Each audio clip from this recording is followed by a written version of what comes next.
Iya, terima kasih Mas Bima. Nanti kita lanjut diskusinya.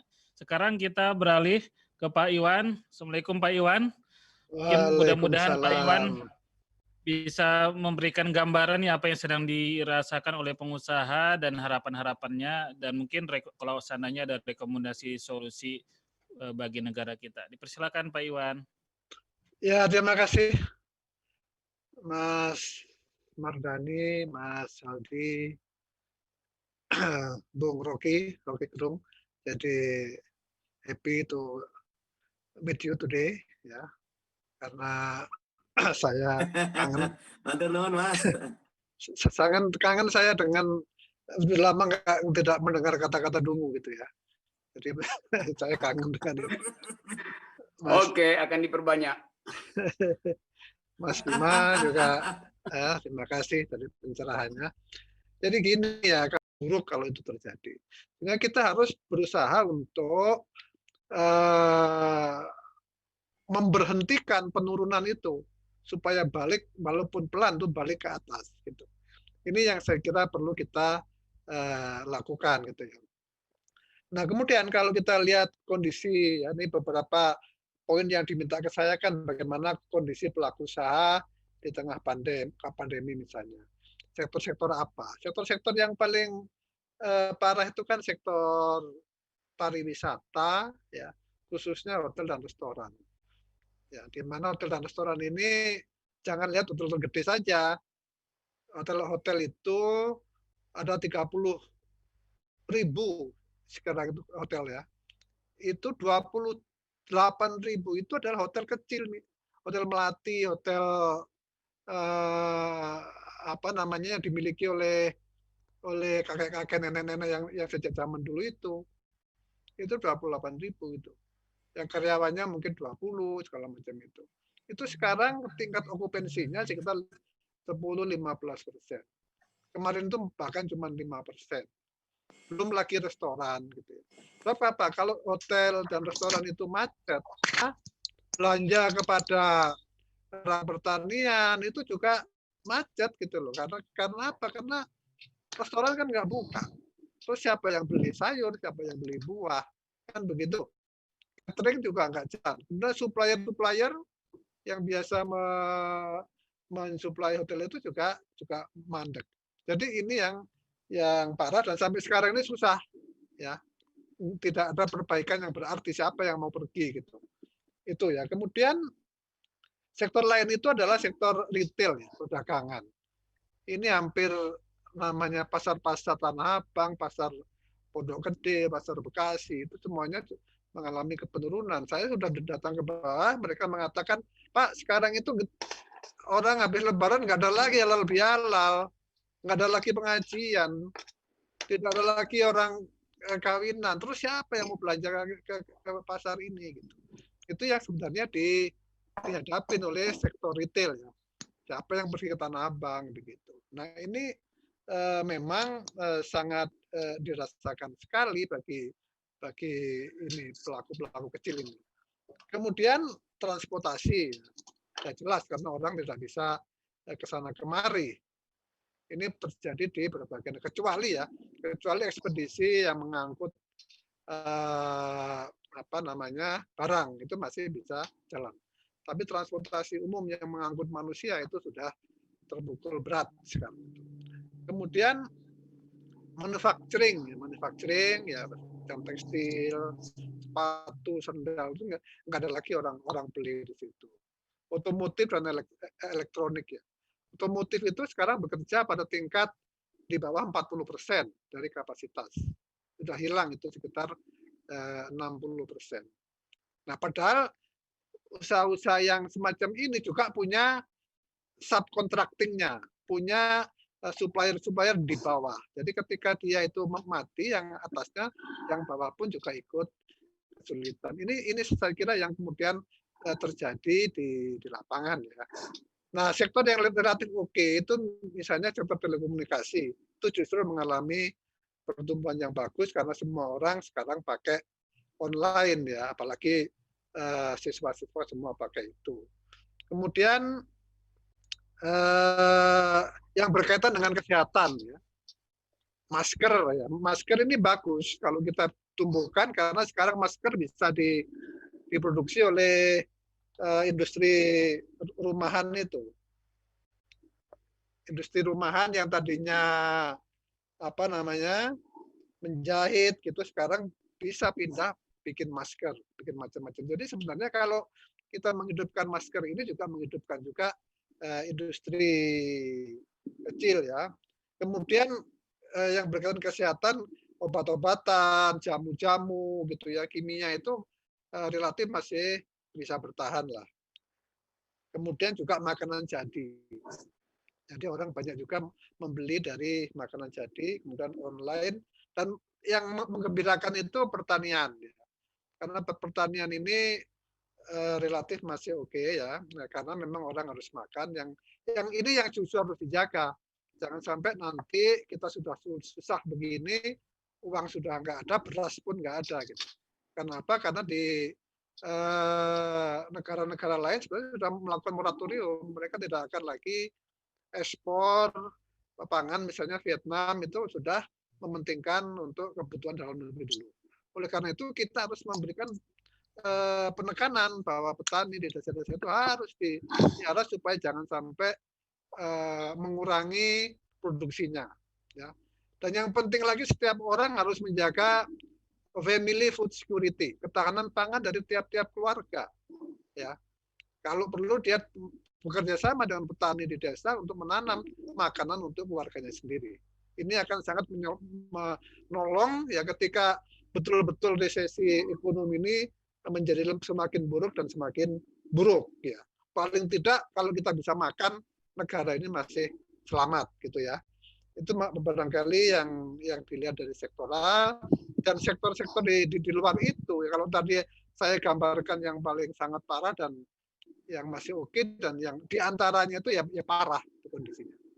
Karena mereka rata-rata memang bekerja di bawah 50% dan sebagian besar sudah mengalahkan PHK gitu. Nah, bagaimana sebenarnya kemudian pertanyaan yang disampaikan ke saya kedua adalah kebijakan dalam pemulihan ekonomi. Saya selalu menggolongkan ke dalam 3 kelompok ya kebijakan ya. Yang pertama itu adalah dari sisi moneter. Dari sisi moneter itu memang perlu ada pelonggaran-pelonggaran ya, yang bisa mendorong keringnya daya beli di masyarakat, keringnya likuiditas. Ya, itu yang memang diperlukan dan beberapa kali saya kira Bank Indonesia sudah melakukan pelonggaran, baik itu menurunkan suku bunga ya sekarang tinggal 4,5%, yang kemudian giro wajib minimum dan repo untuk surat berharga itu dilakukan ya. Hanya saja memang yang menjadi pertanyaan itu adalah transmisinya, transmisi dari Bank Indonesia, dari kantor pusat untuk sampai ke daerah itu kadang makan waktu. Ya, jadi beberapa pelaku usaha di lapangan selalu bertanya, ini kita mau negosiasi mengenai restrukturisasi utang. Kita mau bicara soal subsidi bunga misalnya. Banyak juga yang masih mengatakan menunggu petunjuk dari pusat. Nah, ini yang perlu didorong saya kira adalah transmisi. Bagaimana mempercepat itu. Karena terus terang dengan situasi yang dilonggarkan moneter ini, memang sektor keuangan kita itu sekarang nyaman. Karena tingkat likuiditas mereka itu bagus gitu ya.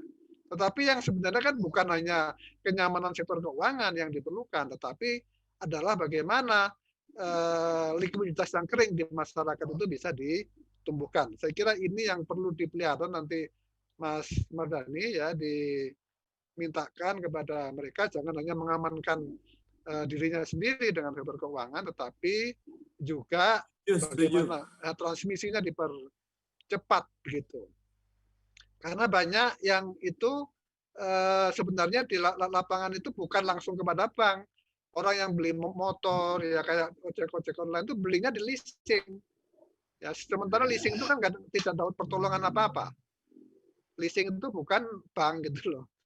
Nah, sehingga itu pun juga menjadi masalah banyak di lapangan yang kemudian disita motornya segala macam itu karena leasing tidak ada restrukturisasi. Dia bukan lembaga keuangan. Nah, ini saya kira perlu untuk dicarikan jalan keluar ya. Nah, yang kedua itu adalah masalah kebijakan di sektor moneter ya. Terus terang ya kita happy nggak happy gitu ya. Happy-nya itu begini ya kan sudah ada stimulus 695 gitu ya. Ya itu lumayan ya. Kira-kira kan itu antara sekitar 4% dari GDP. Walaupun itu tergolong rendah dibandingkan stimulus negara-negara lain. Saya baru baca kemarin itu Thailand itu 15% ternyata stimulusnya terhadap GDP, 15%. Dan yang namanya BLT itu setiap bulan rakyatnya mendapatkan 2,5 juta gitu selama 6 bulan. Jadi signifikan gitu. Kita kan kemarin 2,4 selama 4 bulan ya gitu BLT-nya. Nah, padahal di sana tingkat infeksi dari corona itu sangat rendah. Thailand itu ranking ke 150, 130 atau berapa sekitar itu. Kita ini kan ranking 23 di dunia. Nah, tetapi mereka mempunyai social security-nya itu bagus ya untuk masyarakatnya. Nah, dari angka yang 695 ini ternyata realisasinya sampai sekarang itu baru sekitar 28%, dari 155 triliun lah kurang lebih. Padahal pada waktu itu pada bulan Juni, pertengahan Juni lalu kan Pak Presiden marah-marah karena realisasi baru 2,3% atau 2,24% kalau nggak salah. Tapi ternyata perkembangan realisasi ini juga tidak signifikan. Kemudian yang kedua, realisasi APBN juga sampai sekarang dari 2.700 mungkin sekarang sekitar 1.000, masih lambat gitu ya. Jadi kemudian yang terjadi apa? Likuiditas yang kering di masyarakat itu menyebabkan daya belinya sangat turun dan itu menyebabkan ekonomi juga menjadi stagnan. Industri juga nggak bisa jalan karena nggak ada yang beli gitu. Oleh karena itulah sebenarnya sudah kecil ya, kita kan kecil tuh 4%, tapi realisasinya pun lebih kecil gitu.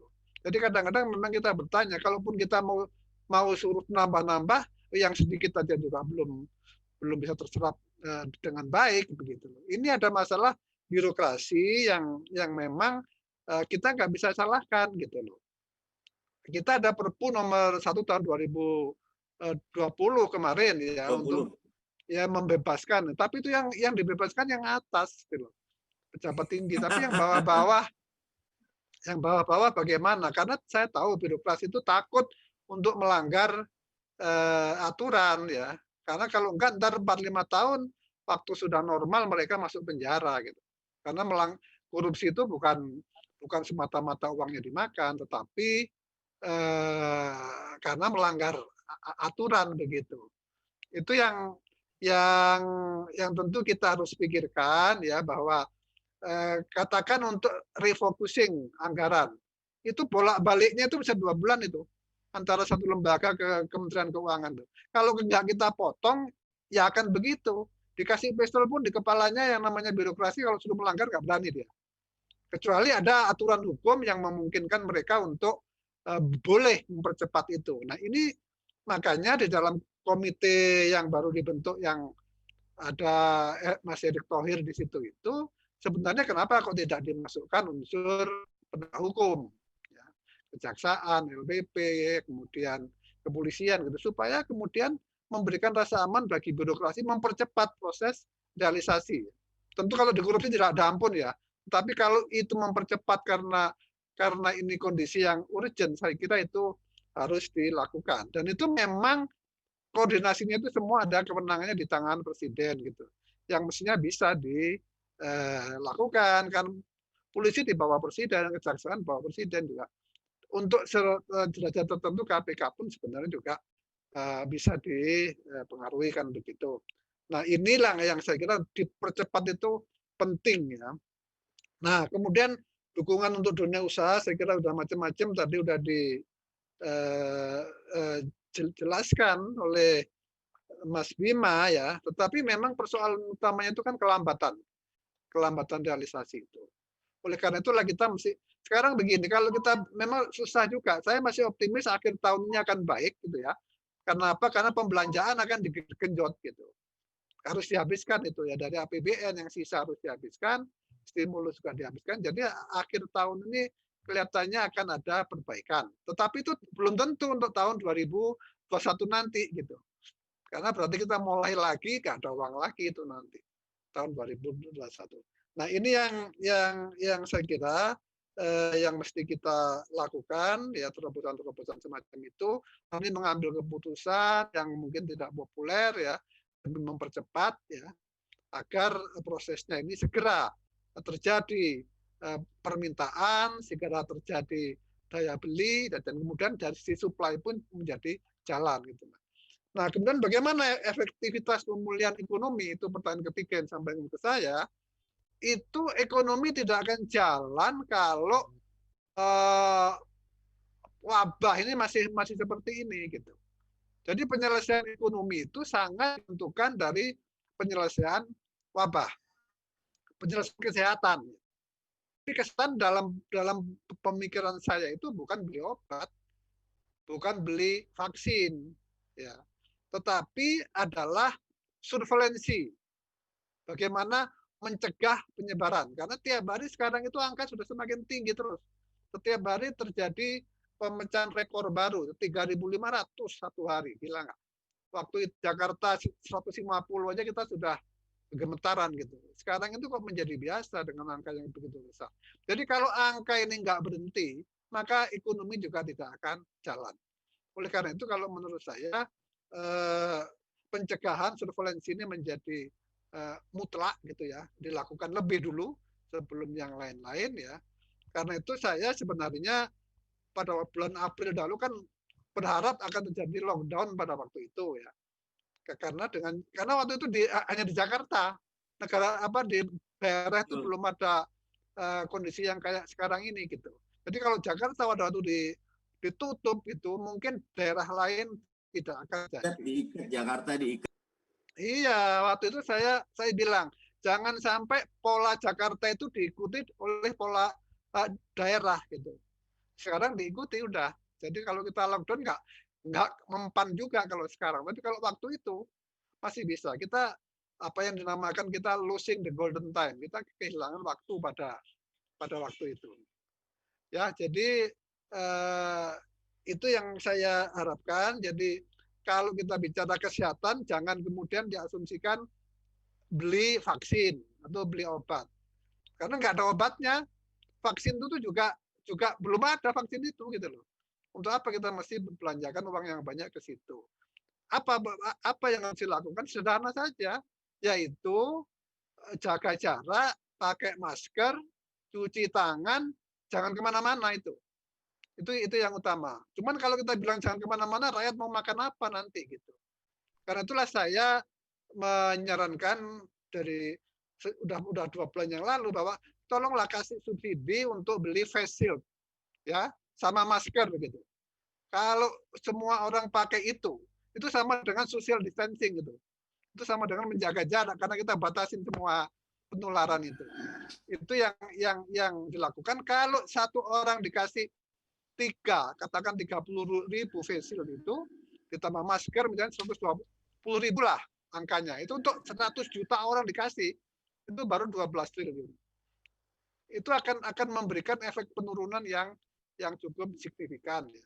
Tetapi kan tidak semudah itu ternyata. Karena kita nggak bisa juga larang orang untuk pergi gitu loh. Orang dia perlu makan loh. Kecuali kalau dikasih makan gitu loh. Kalau dulu di Jakarta saja mungkin masih bisa gitu ya. Jadi dalam kondisi begini saya masih mengharapkan kedermawanan dari pemerintah, dari negara kepada rakyatnya, terutama golongan yang paling susah. Ya, seperti misalnya BLT, tadi disebut-sebut BLT yang 5 juta. Gaji 5 juta itu terus terang yang mendapat adalah mereka yang terdaftar sebagai BPJS Ketenagakerjaan.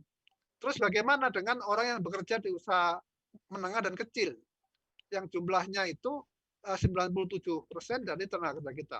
Mereka nggak dapat karena memang mereka bukan anggota BPJS Ketenagakerjaan. Mereka nggak mampu bayar itu. Justru mereka sebenarnya yang membutuhkan. Gitu.